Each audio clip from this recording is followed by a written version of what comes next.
And Ugandans, we are wont to jumping onto the bandwagon of Kenyan success. We did with Obama, with Victor Wanyama. So Lupita is one of us. She's an East African. And somehow they always end up with the Ugandan connection.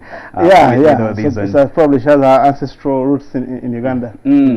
Yeah, but away from the Oscars, we had Oscar Pistorius in the dock. The trial finally started today, and interesting moments there. The first witness there.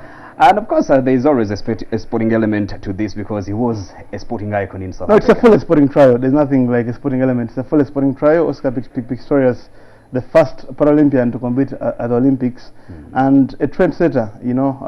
Was at the London Olympics. I think the only athlete who was given a bigger ovation was Oscar Pistorius. I thought he did himself very, very well by marketing himself to the world, and he was the darling of the London 2012 Olympics. So what happened was tragic, obviously, and yet again another first in that the trial will be broadcast fully to the world, and it's just amazing how someone can come from so high and go down in an instant. He's got so many endorsements, and while we have to wait until the legal issues take their course, I think right now it's a lonely place to be in the world of Oscar Pistorius. Definitely. Yeah. Well, in case you're hearing about this for the first time, Oscar Pistorius is a double amputee. He competed at the 2012 London Paralympic Games. He also competed at the Olympics, and he shot dead the girlfriend River Steenkamp on Valentine's Day last year. So the trial started today after he was granted bail some time back. Anyway, back to the major talking points. We will start with the CAF Champions League, where KCCA FC went to Zambia in Chitwe for a game against Nkana FC. This was after the two sides progressed to this round, KCCA FC ejecting El Merrick while Nkana ejected the Mbabane Swallows. Now KCC coming back with a 2-2 draw. They went into the lead through Tony Odul. Then Nkana were handed a penalty which Salim Jamal dealt with ably. That was from Ronald Kampamba, who a few minutes later scored to make it 1-1, and then Shadrach Musonda made it 2-1 until that penalty from Brand Majuga made it 2-2 for KCCFC, who will welcome Nkana on Saturday the 8th of March at Nambole Stadium. And Mark, no doubt that was a big result, and also given the fact that KCC finished this game with 10 men after Thomas Cole was given marching orders. Now to get a draw away from home with 10 men, impressive performance from KCCA. I think this is more impressive than the 2-0 against Limerick, because after the pedestal of going to Merrick and getting the 2 goals, it was always going to be very hard for KCC to surpass that performance. So you wondered whether they could go to Zambia and emulate that Merrick performance. It wasn't going to happen. They were never going to get the victory. But to go and score 2 goals against an Nkana Red Devils team, you could say Zambian club football probably has regressed, but I could say the same for Ugandan football. So it's not like the Nkana Red Devils of how many years ago? 22 years ago. 22 years ago. Which crushed KCC 6-0, on aggregate. But to go there and score 2 goals, have a man sent off, save a sport kick, I think, you just can't help but wonder how George Simba is pulling off these results with KCC. But it was terrific. Salim Jamal once again stopping a sport kick. And at the end of the day, any team which scores 2 goals away from home, even in defeat, even a 3-2 defeat, has always given itself a very, very decent chance of qualification. Even if KC had actually lost 3-2, I would fancy them to progress. So they've given themselves a decent chance, as good a chance as they'll ever get, to inch closer to the management stages of African Champions League football. All right, and then Mark, we are talking about 2 consistent performers so far in this campaign. You have Salim Jamal, who has saved a penalty in each of the games that KCC have played in, and then you have Tony Odul, who has also scored in every game. And you think these are the men that are going to lead KCC all the way? Absolutely. I mean, you need the goals. Goals win matches in football, and I think Tony Odul has delivered. He scored in Sudan, scored at Nambole. He's now scored in in Kitwe, in Zambia, and I think that is, that is tremendous. And then you need the defense. So while KCC gave out 2 goals, I think the spot kicks that Jamala saved have been very decisive. If KCC had considered that spot kick in Merrick, I don't think that they'd be at this stage against Nkana Red Devils. And as defenders, you always want a world class. I mean, maybe Jamal is not world class, but you need a top class stopper to transmit that confidence into the defense. And I think, without a trace of doubt, the two, Odur and Salim, have been the most outstanding players for KCC. Well, interesting developments there. And well, before I bring in Brian Tuka, just to remind you that you can join this discussion on Facebook and on Twitter. Our Facebook page is NTV Sports Bar. Like it. If you haven't done that already, then you will be able to post your comment there. Or you can also follow us on Twitter. Our handle is at NTV Sports Bar 1. Drop us those tweets. We will read them as we go on with the show. Now, Brian Tuka. Well, KCC, we've just been talking about their performance, the 2-2 in Chitwe against Nkana. And well, if you're to go with the comments of the Nkana coach, Mwasause Mwale, he says that the game in Kampala is going to be easier than the one that they played over the weekend, simply because they had no idea how their opponents played. And probably this points to one thing, that it's not over. Of course, it's not over, but at the same time, we're talking about a coach who, is handling about more than 20 players. So we've got to give them reason to go to Kampala and play. One of the reasons is make them feel as if nothing has happened in Chitwe, and we go to Kampala and play like we are playing the first leg. So you need to fire them up in that aspect. I think that's why he's doing that. But maybe before I get into the aspects of KCC, the Nkana Red Devils and whatever the coach is saying, to be sincere, it's astonishing for a player to save 2 penalties away from home.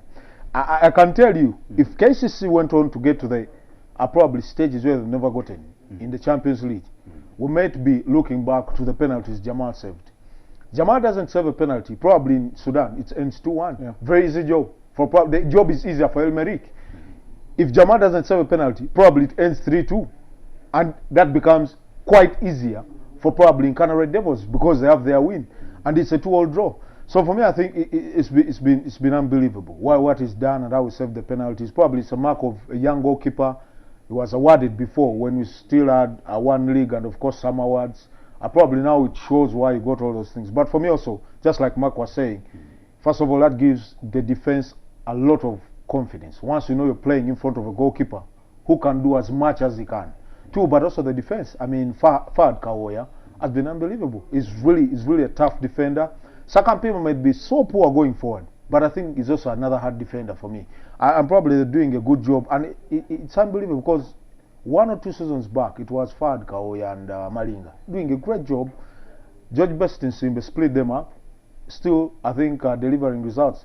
The 2 goals can either be good or bad, but I think also scoring 2 goals away is unbelievable. I think KCC have got a tougher task than the one they had against El Merrick, because Nkana themselves can also win down here. Yeah, but 2 things to highlight. One is that KCC, I think, they've had the luck of the draw, because every time you start, they've played 2 games away from home in 2 knockout games, and they've started away from home. It's always an advantage for you if you score a away goal, which to their credit they have. I'm knowing Ugandan sides, it's very, very hard for Ugandan sides to actually advance away from home when the first league is at Nambole. I don't think we've passed that mental test many times often. Secondly, we've gone through all this without mentioning George Bestin Simbe. I think he's a remarkable coach. Yeah, that's where I was coming, because when you're a man down, in most cases, some coaches will go to defend, limit the damage and leave it at that. But KCC continued to attack even when they were man down. You're asking the wrong guy. Absolutely. No, it's okay. Let him answer. You're asking the wrong guy. I have met people who believe in George Best. If George Best is anywhere watching, by the way, this show, but if there's anybody who believes in him that he can even coach in the Premier League, it's Mark. Yeah, but Brian, there's every reason to believe in him. At the end of the day, a coach is one, as good as his last results. Absolutely. Well, that is the adage. But going beyond that, I think the beauty about Best is how he manages to get the players to execute what he requires of them. Thing is, like it or not, I think the continental experience he got from KCC's last qualifiers have put him in good stead. Did a terrific job, played the Zambian side, I mean Mozambican side, I think was it Ferroviaro. They knocked them out, went to Supersport, South African champions, one of Africa's best funded clubs. And then they were actually even better than they are today. Absolutely, they've been actually 3 times South African champions, knocked them out. And he's played the Merrick side which beat him then before getting KCC to the Confederations Cup, where they faced Bielsa. And I thought they competed tremendously against El Merrick. They were not embarrassed, they were just edged out of the tournament then. Now he's faced that Merrick team, which is probably not as good as the Merrick team of then, but he's knocked them out. And now he's gone to Nkana Red Devils, a team which, thrashed KCC 6-0. You could say then Ugandan football was at its highest, and Zambian club football then as well. But you can't take anything away from him. So I think you cannot mention KCC's progress to this stage without mentioning George Best's team. Absolutely, but also the other thing is, actually, it's quite surprising that I should say this, but I feel actually this is going to be, on Saturday, is going to be George Best's biggest test for me. Because while El Merrick was big, the fact that he's gone through it, it's easy for us to forget. In Nkana, same thing. Now, this is a chance for you to qualify on your home turf, and we've always seen Ugandan teams really shaky and struggle to deliver results. Much as KCC won 2-0 away, we saw how poor they were when they were playing against us. Okay, you can talk about having the 2-0 result at the back of their mind. But this is going to be really tough, because Nkana themselves will come all out. Can KCC probably deliver? Because they've got to limit the mistakes. They've got to attack. They've got to also defend well. Because if so happen and Nkana get the lead, can KCC react to that? Those are going to be big questions. Definitely. KCC will host Nkana on Saturday at Nambole Stadium this Saturday, the 8th of March. And they will definitely need all the support that they can do with to see off the Zambian challenge there. Well, staying with the Zambian picture, the national soccer team, the Cranes, are in Zambia. They got there at around 4 p.m. according to information coming in from the Cranes media manager, and they are there for an international friendly on Wednesday against the Chipolopolo, a game that will be played on that date that is gazetted by FIFA for international friendlies. Now, there were a few changes made to the team that was initially announced, even to the 18-man squad that was later on released by the FIFA Technical Committee. And you have players like Olaki Francis coming in. You have Brian Omony also, among others. Boban Zirintusa, also of Power Dynamos from Zimbabwe, is also on this team. And the technical committee finally decided to leave out the KCC players. That's Brian Majwega, Ivan Tege, and Tony Odul, which should be to the advantage of KCC. Anyway, Brian, that's how the team is. Probably the players that I have mentioned, Henry Kalunji is out of it because apparently he has problems with his passport. Same story with Tony Maweje. Massa is out injured, and Brian Omony comes in, although he's yet to join the rest of the guys that are already in Zambia. Emma Okwi and Hamis Diego Chiza were the last ones to arrive, according to information coming in from that side. First of all, it's only sensible for them to drop the KCC players. I mean, given what we have in this country, clearly 3 games in 8 days for a Ugandan footballer who plays in this league is too much. No, poor condition, poor everything. Why are you making them play 3 games? I think it was only sensible for FIFA to feel for KCC, the fact that they also representing the country, to just let some of his players and listen to the players they had called. Tono Odul, he's played all his out in the 2 games that he played. Brian Majwega, same thing. Who's the other guy? I think Ivan Tege. Every time he plays, Ivan gives 150% on the pitch. So it will be tough for them to use the same energy in 3 games, and it will be tough for KCC. So it's good that they've been dropped. In addition, I mean, the way the FIFA calendar is actually designed, it's to a huge disadvantage to the African sides. As far as FIFA are concerned, it's only European football that matters for them. Yeah. You know, there's the CAF Champions League, there's the CAF Confederations Cup. So FIFA could care less about a CAF Champions League weekend, for instance. I mean, the games being so close, and obviously. But why doesn't CAF fix theirs? I'm thinking the return leg should have been probably mid next week or something like that. Well, another thing, I'll tell you that obviously, I mean, this is a friendly for crying out loud. Uganda, Zambia, Uganda can never actually lose that game, and it won't have any impact on Uganda matches. For KCC to lose their 3 best players for a friendly doesn't make any sense. I think the right decision was to let KCC have his players. Okay. Although as I bring in Colin Sobika here, well, of course, we cannot talk about the other clubs. All that Uganda cares about is KCFC. But again, you have other players who are involved in continental engagements that are on this team. You have Baba Chizito there, Dan Serunkuma, Emma Okwi, Hamis Diego Chiza, Boban Zirintusa, and you think Micho can get the best out of these players, well knowing that they have return legs, and some of them traveling farther north, because you have Yanga going to Al Ahly, you have Gor Mahia going to Egypt. Well, I'm probably thinking Gor Mahia, Dynamo, Power Dynamo of Zimbabwe have chartered planes that will fly Serunkuma in and out at any time of asking. Thing is that it's going to have a very big effect on their performances.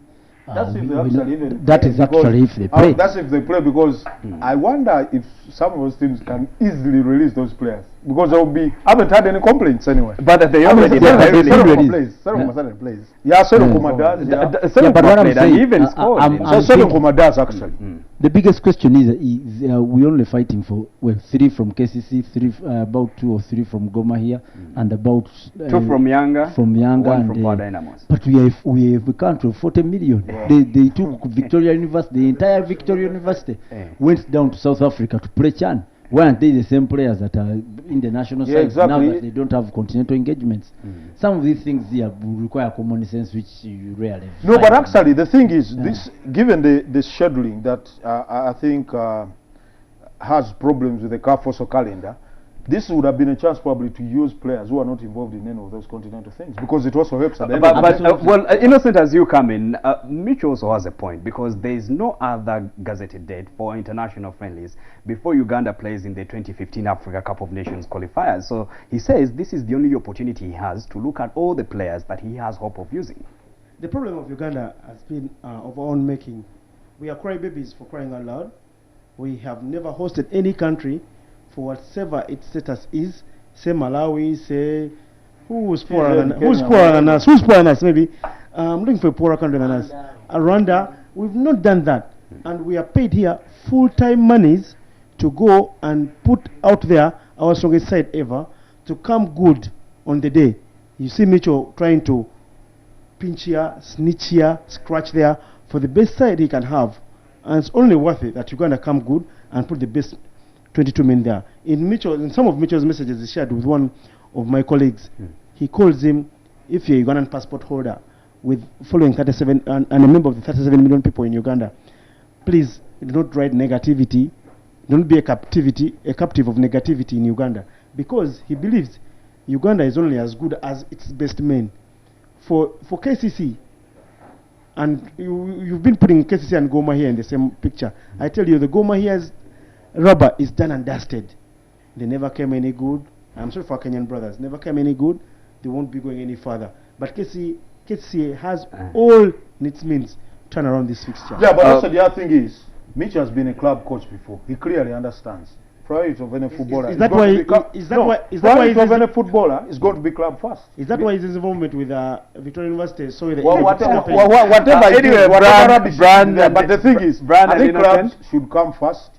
I mean, the national team clearly at this level cannot be that important for me. Well, Mark, hold it right there, because we need to go into that break. Well, like I said, you can join the discussion. Please keep sending those comments and tweets on Facebook and on Twitter, as we will read them as we go on. This is NTV Sports Bar, live from Club Silk Oxygen and powered by 9mm Energy Drink. It's a short break. When we come back, we'll talk motorsport, we'll talk boxing, and of course we still have plenty of European football to talk about.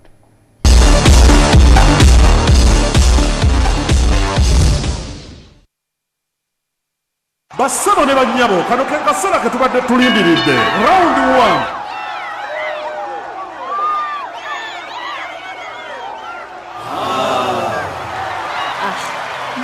Bakuswazizza nnyo bannaffe tubeetondera oluwali olusooka terugenze bulungi naye kati kabamu ku kyokunywa ekizaamu amaanyi 9mm tulabe binaddirira second round.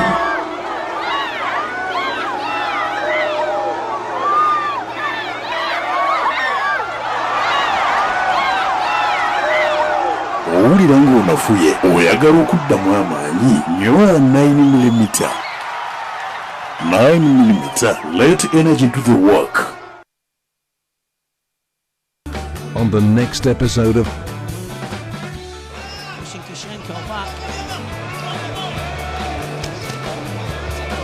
say that Kishenko could upset Giorgio Petro. Can Barak cope with the low kicks?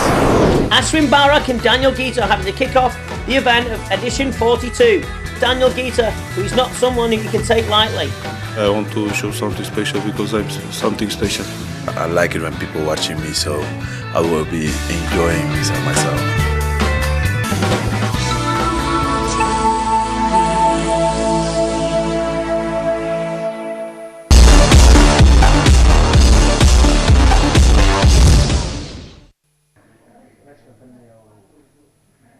Welcome back. This is NTV Sports Bar, live from Patrick Kanyomo's Mark Namanya Brand Tuka. We have an interesting audience that has, among others, Aisha Nasanga, who has decided to sit the other side. There's every reason Aisha, whenever she decides to sit the other side, there's always reason. Anyway, we'll get to that, but as we go on, always rich men sitting there. Always rich men. as we go on, well, the first rally, whether you're rich or poor, for us to take you as rich, because rally you must have some money. Yeah, you must have money. Self-sponsored sport. Absolutely.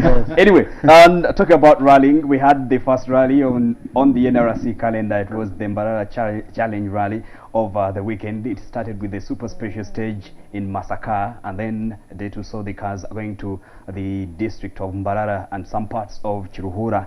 Duncan Mubiru, commonly known as Chikankane, emerged winner from this event ahead of Ronald Sebuguzi. Fred Wampamba coming third, while Wycliffe Bukenya was fourth, followed by Jonas Kansime. Shafiq Semuju was sixth. Nasa Mutebi was seventh, as Omar Mayanja, with his co-driver Leon Senyange, were eighth. But their colleagues in this, together with Wycliffe Bukenya, the co-drivers, Frank Serugo there. So interesting developments from Mbarara, a rally that is always looked at as a good omen. If you win it, there are higher chances of going on to win the title. And joining us in the bar is Nasa Mutebi, who finished seventh. And of course, he will be telling us what he thinks about Duncan Mubiru winning it, because they were both making their comebacks to the scene after what happened, which we might not go into. Anyway, Nasa, welcome to the bar. And generally, how was this event, and how do you see it shaping up the race for the NRC title? Thank you, Patrick. I'm happy to be at this bar once again. It's the first time coming in 2 years. Mbarara was very good. We actually love Mbarara so much because it's one of the best events. We have anything beyond rallying? Okay, nothing beyond rallying. Maybe for the fans, yes. Tourism. There are many national parks along the road. In particular? There are many animals along the road. National parks. Which national park?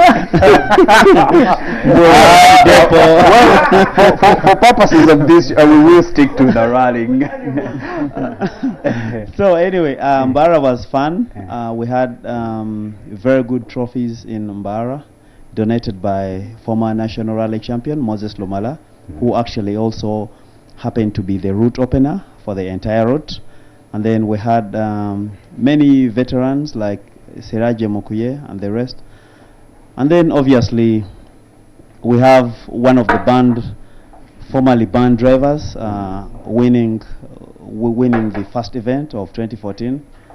And then obviously the former national rally champion myself coming seventh. Many did not expect me to come back again because I was a bit ill prepared, and having taken a sabbatical leave for about 18 months, I was not driving even before the ban.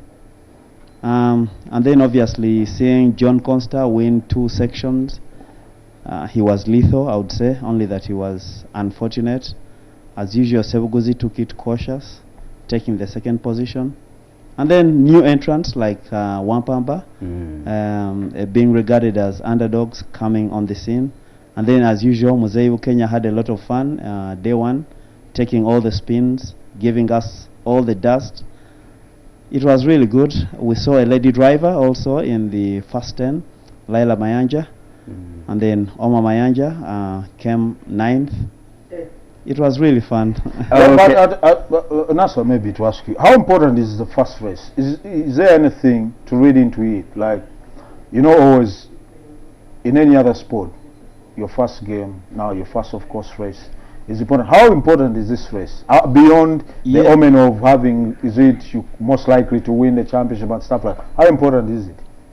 Well, I can't leave that, but we knew whoever won Bara Rally in the past 5 years, you know, would emerge as the national rally champion. But I did not win Bara Rally. I was second, and then I emerged champion. So the jinx was broken then. But then this first race, good. In other words, yeah, I was that. No, I was that calculated. Now, this first race, as a driver, it gives you that momentum to get moving.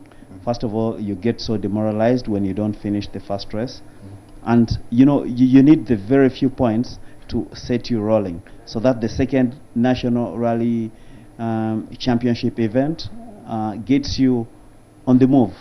So you need to get from the start line and then get somewhere around 5, 10, 11. It doesn't matter. Even the 10th person, I believe, made some success there, because he's not beginning from zero. It's a bit demoralizing to begin from zero on the second event, yet you actually drove the previous event. Okay, well, Mark has something, and then we'll wrap it up. Yeah, there was something unprecedented, Nasam TV, in the Mbara, the winner of the race, and that is Nakan Chikankane. I think he vanished after the race. He wasn't there for the prize giving. Why was that so? Yeah, Duncan Chikankane was a bit dizzy by the time of the last section. I think he didn't take enough water because, you know, it was too hot in Mbara, and then he became a little bit dehydrated. The doctor suspected, so he left for Kampala.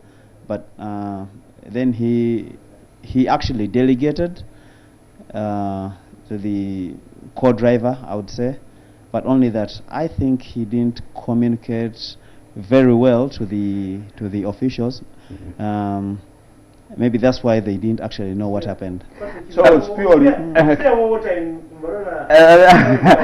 actually, you know, as you're driving this rally car, you get so much dehydrated. The race suit can really soak because of sweat. Well, so it's purely medical, and it's purely medical. There's nothing. No other reasons. And that's finally, although it might be a bit unfair, but how do you rate Duncan in this NRC title quest this year? Yeah, I would say Duncan is maturing. We see him winning the first event in Bara for the first time. I think this is going to awaken him really so much. We know he's importing a new car, N16, the first one in Uganda. It's coming. Okay. And I think it will even come faster now that he's smelling the he's already smelling the title. Okay, well, thank you very much, Nasa Mutebi, former national rally champion. And of course, Nasa is going to stay with us because I understand he's a man that follows sport apart from rallying, so he will stay with us for the discussion on the other developments elsewhere. While we move to boxing, Joseph Lubega, commonly known as Joe Vegas, went to South Africa to fight for the WBCI light heavyweight title. The fight was at the Emperor's Palace in Johannesburg on Saturday night. Unfortunately, he couldn't reclaim that title that he had won before when he was knocked out by Rhino Lebenberg in the first round, a fight that lasted only 2 minutes and 56 seconds. So Joseph Lubega will have to wait for another opportunity. And Mark, well, such opportunities don't come so often, and at 32 you start fearing for Joe Vegas. They don't, especially if you're Ugandan. But it's quite sarcastic, the picture there. Getting opportunities for a world title shot, I mean, it's very, very hard for Ugandan. You've got to be a Kasi woman then, not now, to easily attract those world title fights. The thing though is, and all boxers do the hype and they psych themselves up, talk big. When going to any title fight, there's no boxer who will say I'll be cautious, or I'll have to beware of my opponent. I just wonder whether Joseph Lubega acclimatized very well for that fight at Emperor's Palace, because Johannesburg is not like so many other cities. You know, there's an altitude problem, and there's been a series of boxers who've actually gone there with the same buoyancy of Joseph Lubega, and they've been stopped in their tracks very early. None more famous than Lennox Lewis when he was fighting Asif Rahman. You know, you've got to acclimatize, and I don't think he gave himself sufficient time against absolutely. So you think I don't know if he did his homework very well. He was obviously in very good spirits, but I'm afraid that could be the beginning of the end. I was wondering if he had actually well prepared for the fight. First of all, I was impressed that for the acclimatization, definitely the time could have been enough, because he got there on Thursday. The fight was on Saturday. Exactly. So probably even the preparations, that is scandalous. Yeah, before even probably flying in, you wonder how much he had prepared himself.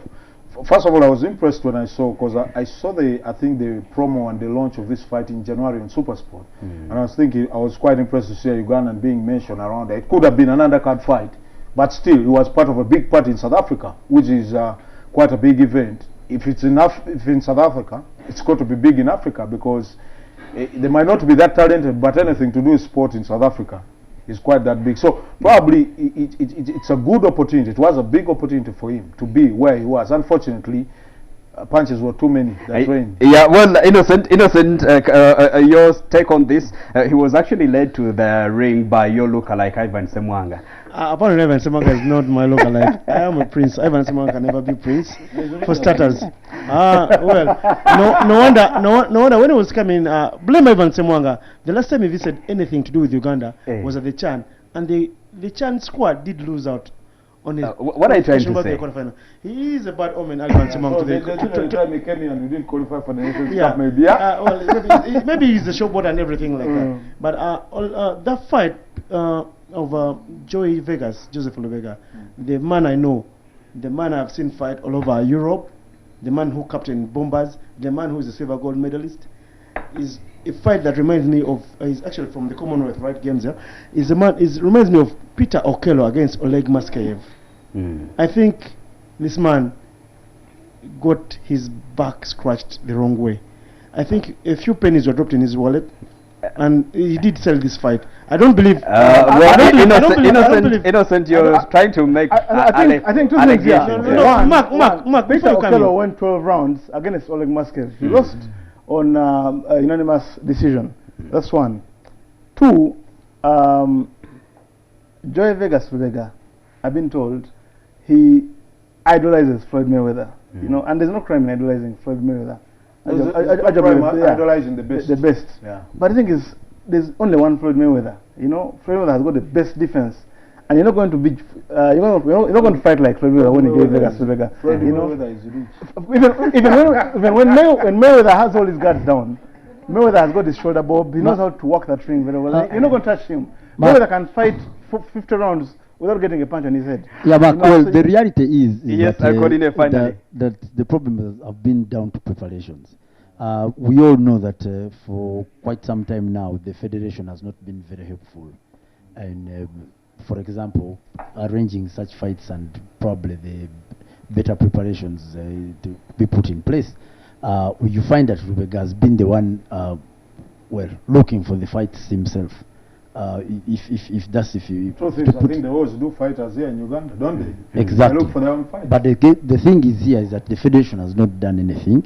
There's been a vacuum in the coaching staff since the Katende, the former coach. Okay, that was for amateur largely. Yeah, but I'm saying, Lubega was amateur first. So there's been a big vacuum with, first of all, coaching, secondly, the federation, and it's down to preparation, really. If you watch the fight, the few minutes that they lasted, the 2 and some, you could actually tell that Lubega was not prepared. Okay, well, of course. Another message for him to retire. He's 32. I'm not going to question the age yet. because I happen to have been a neighbor of his while we were growing up. So you've already So questioned. I think all sports need preparation. But if there is a sport where it is criminal and, for the lack of another word, almost treasonable for you to venture into without preparation. It's boxing. No, I think actually boxing and actually I think their sport. Right. Motorsport. You have got to prepare. You don't. You're in big trouble. Well, moving on from boxing, we will briefly talk about cricket. On the local scene, we have the National T20 League, and the action has been interesting. Well, Asha here will come in, and there have been interesting wins for Tornado B, who even had to bench the national skipper. And there were wins for Wanderers. Innocent Daula was also in action, by the way, in Jinja. He will tell us about his adventures in Jinja. Golden Duck. Surprisingly, who are playing, not you. Innocent plays. Yes, I know they're playing. There are those who play but watch.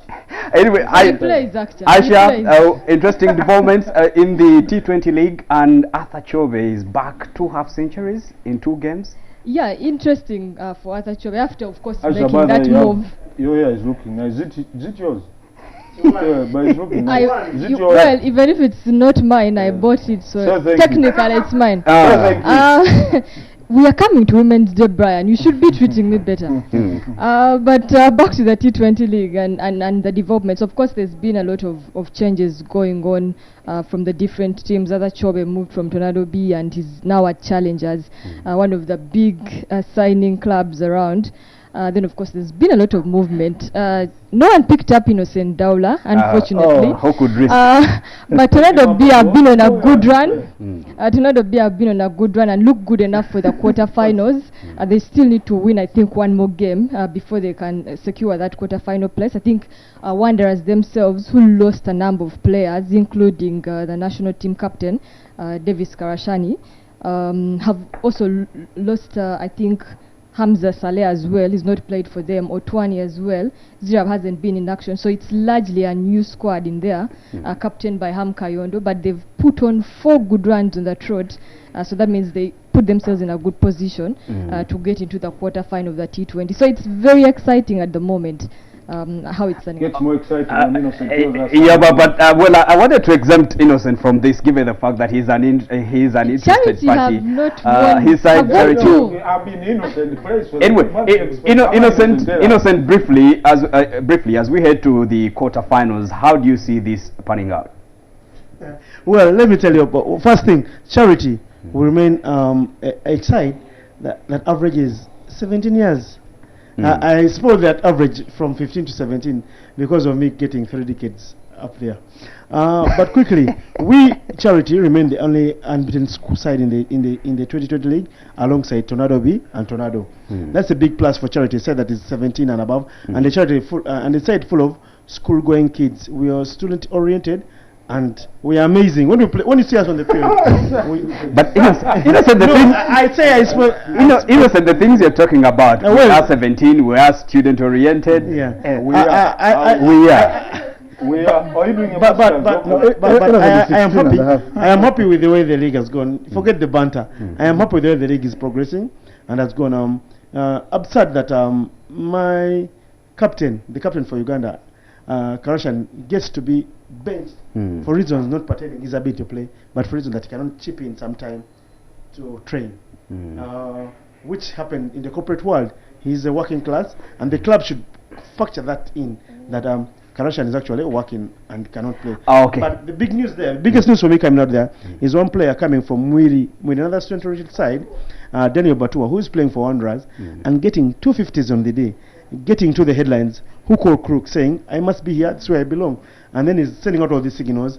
Although, of course, Patrick, the stakeholders meeting at Logogon side, they decided to dissolve the national team, no more contracts for the players, no more nothing, until when IC decides when they're going to play again. I suspect we're going to be playing in 3 years. So all these players must look around and make sure their bread is buttered. How?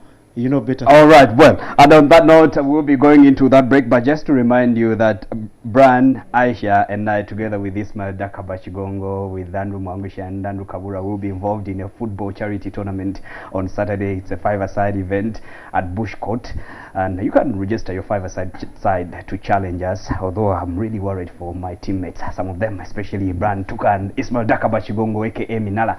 Anyway, we go into that break. When we come back, we will do a marathon of all the European football action, and what I mean, we will take you through Germany, Spain, Italy, and England after the break.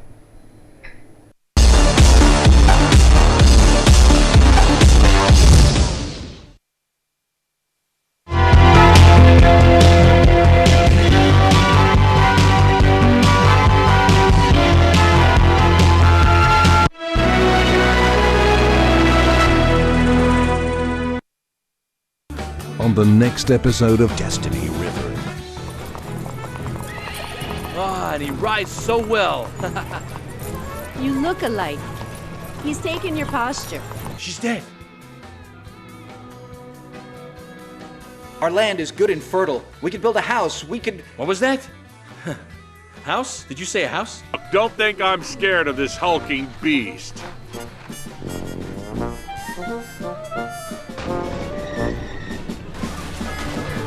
Destiny River.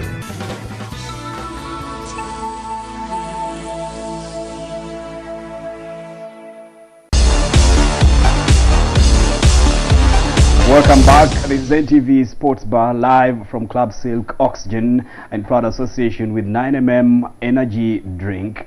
And well, we will be sampling your views on Facebook and on Twitter a few minutes from now. But like I said, we will quickly take you through what has been happening on the European footballing scene, and we will start in Germany, where Bayern Munich opened up a 20-point lead at the top of the table with that 5-1 win over Schalke, and then Borussia Dortmund winning 3-0 against Nuremberg.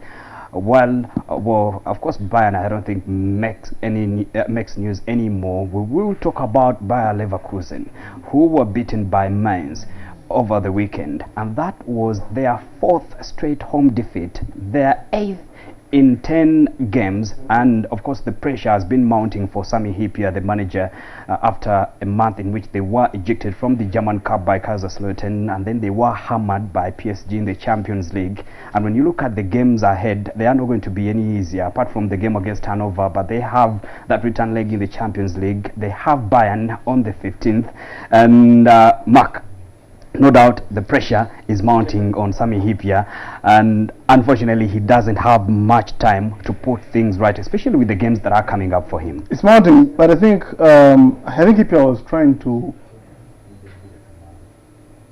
comprehend how to play in the Bundesliga, you know, maintain a challenge there, whatever challenge, however feeble it was, while preparing for the Champions League game against PSG.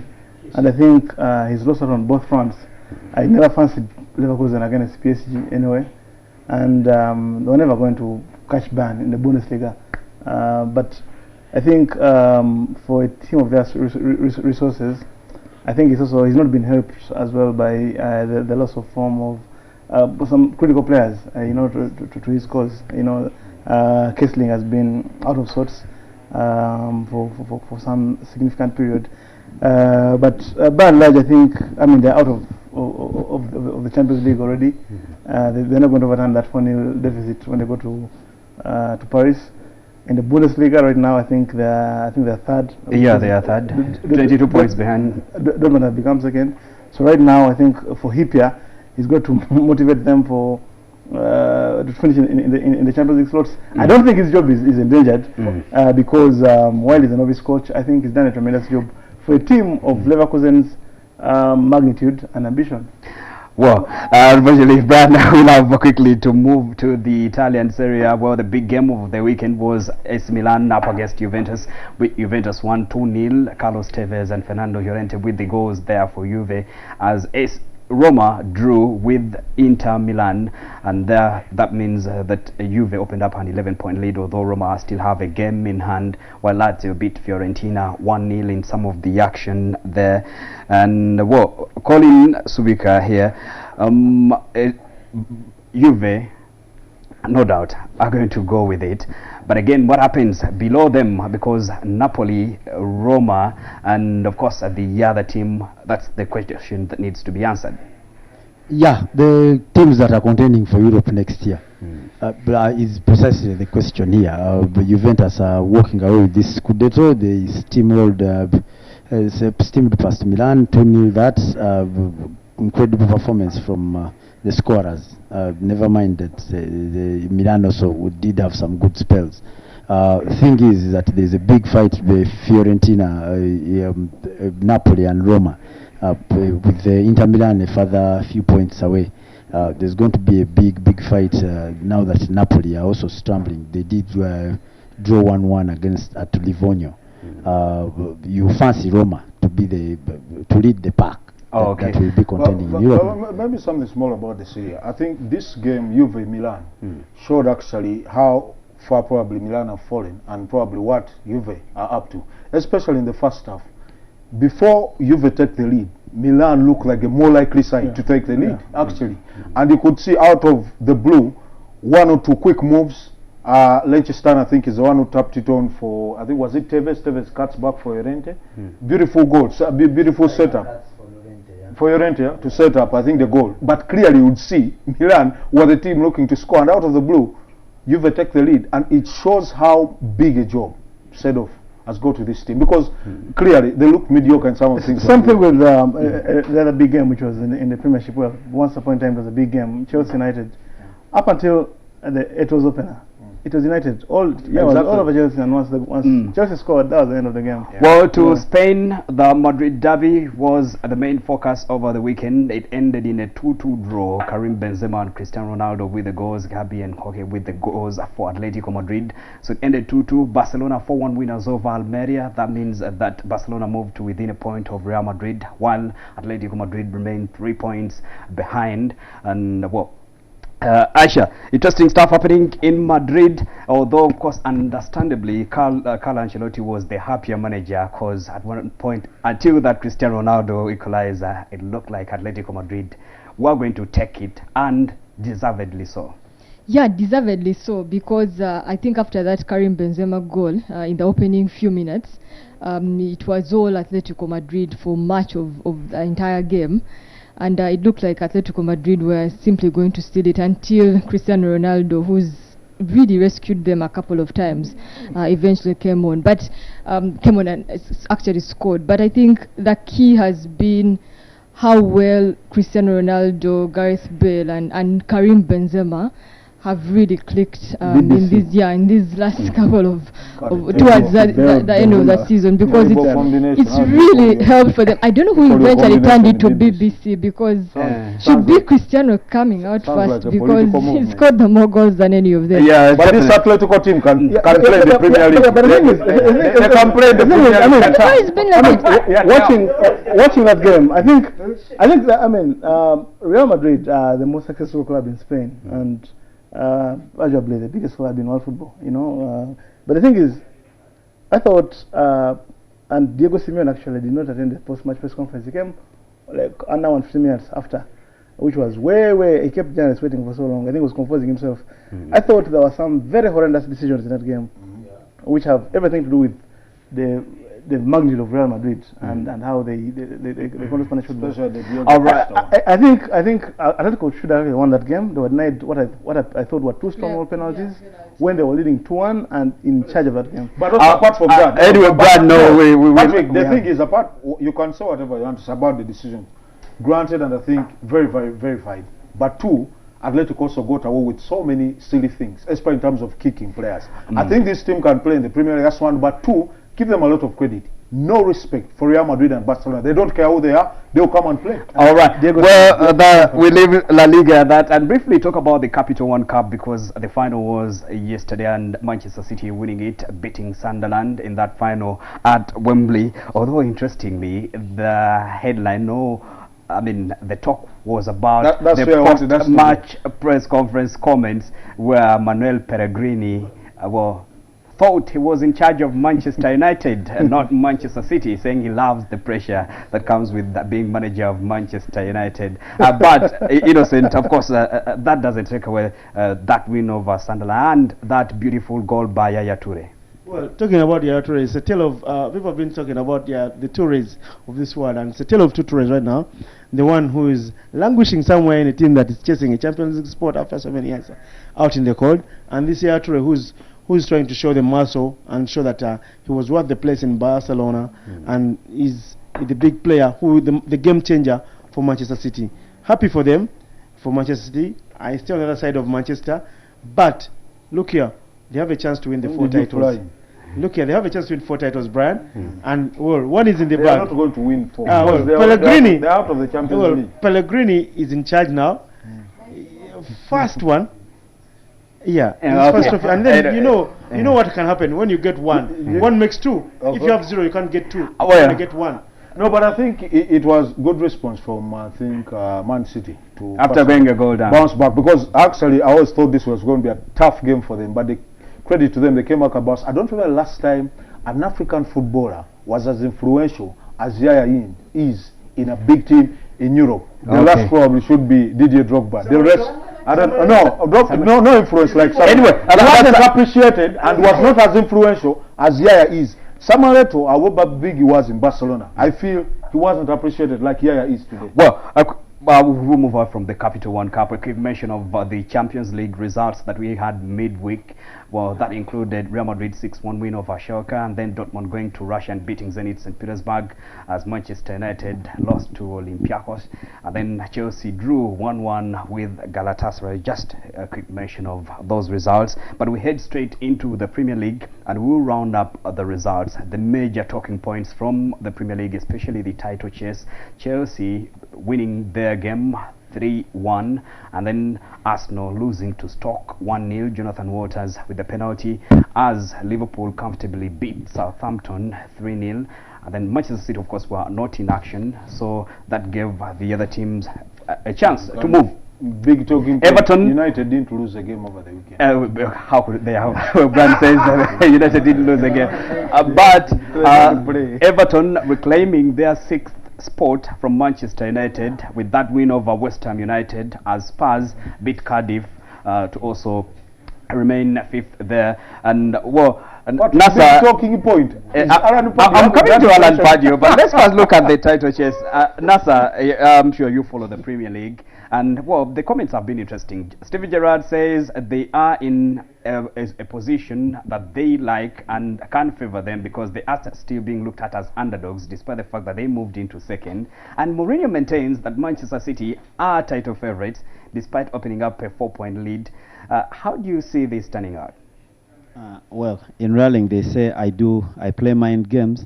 I think Mourinho also does the same when it comes to the Premier League. He's playing mind games. Because according to me, I feel there's no way Mourinho can claim that Chelsea are not favourites. Yet they just were on top there. So we just have to keep watching, and then I know the victorious team will be Arsenal. It will be a surprise.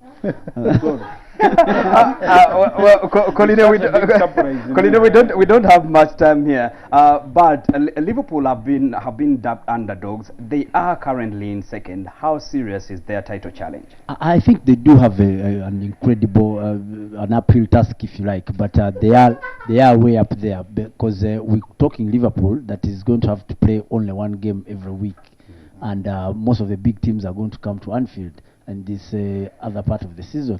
They have to visit is an easy one. Yeah, they have easy away games apart from United, because that's always a big game, whichever way you want to look at it. They will be up against the Chelseas and the cities of plus Arsenal, who I'm sure of having European games on either side of the week. Okay, well, Brian, I know very briefly, because we are really out of time. You want to talk about Alan Pardew? He was fined £100,000 for that headbutt on Mailer, and he's been charged by the FA, and very responsible behavior from a manager. I don't think he's going to get less than 5 games. I'm sure he'll get probably more than 5 games to start with. which is quite disappointing for Newcastle. Good enough, I don't think they will be fighting relegation, because if they were, it'd be trouble for you not to have your coach for about 5 or so games. I love this guy. Should be coaching in Ugandan football, because some of his players here need that kind of, I think, probably toughness in him. But I feel sorry for him. You call that toughness? Yeah, it's being tough. But I feel sorry for him. His adrenaline is running too high. He does something stupid, and I'm sure after doing it, he's sitting down and thinking, what on earth was I thinking? Hopefully he can go to some school and they teach him how to handle himself. Because he's done it over and over. Sport lines. Yeah, I know. His fault almost everyone. It's crazy. It's crazy. Well, guys, we really need to bring this to an end. Although my favorite comments from the Premier League action came from Zonzi, the Stoke City player, who says they realize Arsenal are still soft and they will continue kicking them because that's the best way. And to be sure, they didn't kick them. Yeah, they didn't. They were just physical and aggressive. Anyway, Arsenal have not won at the have won only once in the 8 visits to the Britannia. Well, thank you very much. But you know they've beaten all the big boys. Thank you very much for joining us. I will be back Monday same time with another edition of NTV Sports Bar. Well, my name is Patrick Kanyamoz. I had Mark Namanya Brand sitting here. Aisha was the other side. We had Nasa Mutebi, former national rally champion, still a contender. He's a very calculative driver. We have Innocent Daula and Colin Subika. They joined us on the bar tonight. Proudly brought to you by 9mm Energy Drink. Have yourselves a lovely night and enjoy the rest of the viewing.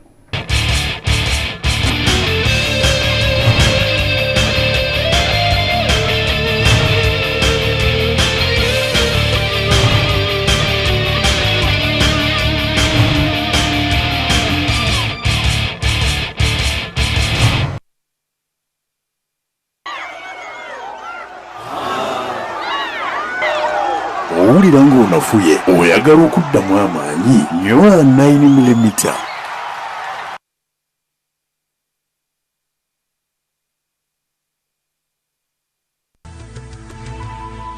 NTV, turning on your world.